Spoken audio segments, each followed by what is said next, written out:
Coming up, a man found guilty of failing to report the killing of Tyson Timothy Clark, and 40 new beds for the overcrowded Risdon prison.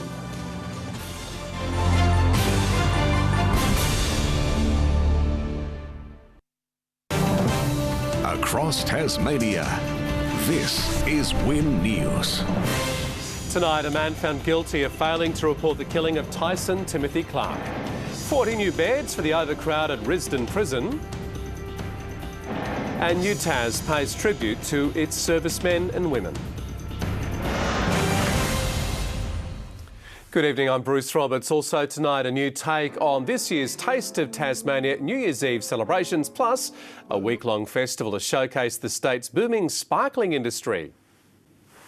A jury has found a 53-year-old man guilty of failing to report the killing of Tyson Timothy Clark. Mr Clark's body was discovered in a shallow grave just metres from the back door of Robert William Broad's Mayfield home last year. Robert Broad showed no emotion as the jury delivered its verdict of guilty after less than 2 hours of deliberations. Holly Corbett, Win News. A smoke alert remains in place for parts of the Tasman Peninsula in the state's south as a bushfire continues to burn at Safety Cove at Port Arthur.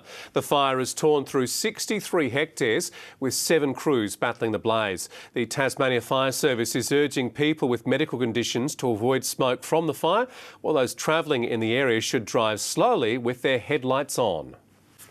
The state government has unveiled a new 40-bed facility for minimum security inmates at the overcrowded Risdon prison. Prisoners will move in from next week, but some say the money would be better spent on housing and rehabilitation.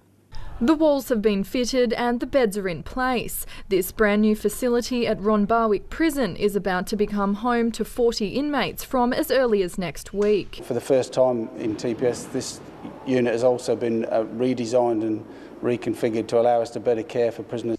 Ainsley Kosh, Win News. Federal Cities Minister Montage has failed to shed any light on the Hobart City deal during a visit to Hobart.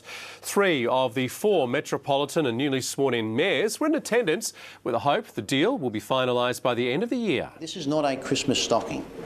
What this will do is provide the framework for the 3 levels of government.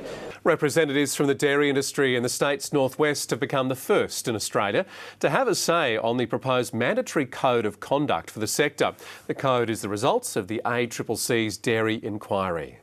It's an opportunity for those in the industry to have their say. Devonport hosted the first consultations to discuss the proposed mandatory code of conduct for the dairy industry. The University of Tasmania has used the lead up to Remembrance Day to pay tribute to the fallen. The names of more than 100 service personnel from the university were listed on the World War I honour roll, first unveiled in 1924. Locked away for nearly 100 years, UTAS today once again unveiling an honour board recognising the role of university students, graduates and counsellors who served in World War I. After the break tonight, a support group for those left behind set to be rolled out across the state, and meet the brothers preparing to go under the clippers in memory of a schoolmate.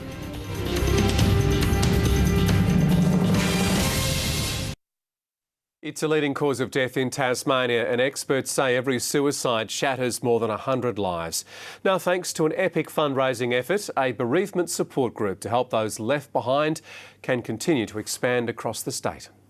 Hitting the road on a journey to make a difference. Members of the Black Dog Ride dedicate their time to raising awareness with the hope of preventing tragedy. You can contact Lifeline if you or anyone you know needs help or support. Sophie Coral, Win News. After months of fundraising, 2 brothers are preparing to shave off their luscious locks. They're doing it in honour of their friend Piper, who died from a brain tumour weeks short of her 9th birthday. It's the first time these brothers have grown their hair. But their new locks won't last as they prepare to shave for a cause close to their hearts. Joining us now for some sport is Amy Duggan, and the Tigers' newest star is ready to shine, Ames. She sure is, Bruce, that's right. Alex Hartley will make her Tasmanian debut tomorrow. Also, the state's new under-18s coach outlines his plans for the next generation of Tasmanian footy players.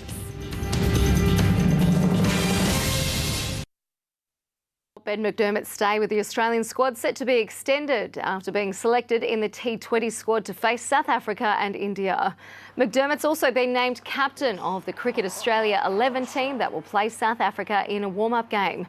The big hitter averaged just over 11 with the bat in his first 4 internationals. Tasmania's star cricket import is hoping her upcoming games with the Tigers will propel her back onto the international scene. Alex Hartley trained with the women's squad yesterday and says she's ready to put Queensland in a spin at the TCA ground.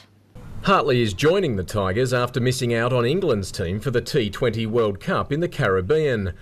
Tasmania's new TAC Cup coach says he expects 4 of the state's most promising footy players to be picked up in this year's draft. But Adrian Fletcher says the under-18 program also needs to look beyond AFL and support the next generation of local league legends. Fletcher says a return to Tasmania has been on his radar for more than a year after hearing the results of the AFL's inquiry into Tasmanian football's future. And that's our sport, Bruce. Lovely stuff, Amy. Thank you very much for that. Tanya Dendrinos joins us now with some weather details, and drizzle and cool temps continue, Tanya. They sure do, Bruce, but the mercury is forecast to climb a touch for the weekend. I'll have all the details next.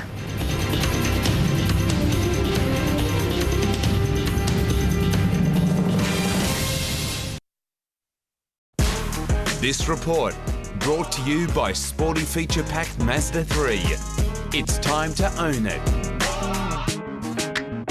Welcome back. A cool start across the state and even a touch of frost in the Midland and Central North. Nathan's timing was impeccable, capturing the light show in this fabulous snap. If you've taken a weather photo you'd like to see up on screen, you can email it through to tasweather@windnetwork.com.au. Let's have a look across the state today.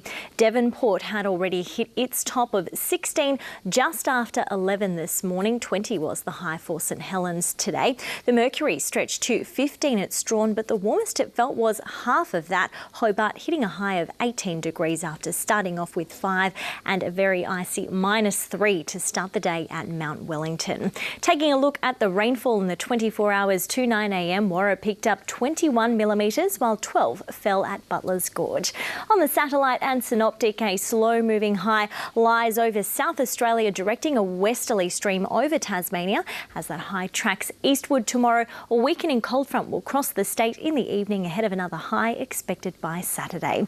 Onto the waters. In the north, west to northwesterly winds up to 25 knots. For the east, seas will be between 1 and 2 metres on a southerly swell. In the south, winds up to 25 knots with a chance of a storm late in the day. And for the west, a high chance of showers and southwesterly swell up to 3 metres. Taking a look at the forecast for tomorrow, showers about the west, far south and Bass Strait Islands extending to most districts for a period, with possible isolated thunderstorms about the west, Bass Strait Islands and east. Northwesterly winds will be fresh and gusty. A freezing start for Mount Wellington, expecting a warm at 9 degrees tomorrow. 14 the forecast high for Queenstown. Looking interstate tomorrow, a shower and storm ahead for Darwin and a few clouds lingering in Sydney, top of 19 degrees at Hobart. Looking ahead at home, for Burnie, a high chance of showers easing by Saturday with cloud remaining into next week. Launceston is looking at showers ahead, conditions remaining cooler until later in the weekend, and Hobart conditions remaining cloudy for the next few days with possible showers ahead of a spike in temps next week, but at least those conditions are looking a little drier ahead of the weekend, Bruce. Good news for weekend cricket, Tanya. Thank you for that, and thank you for your company tonight across Tasmania this Thursday, November 8th. That is how we saw your news. To keep up to date with us, you can find us on Twitter and also on Facebook. Enjoy the rest of your Thursday night. I'll see you tomorrow at 6.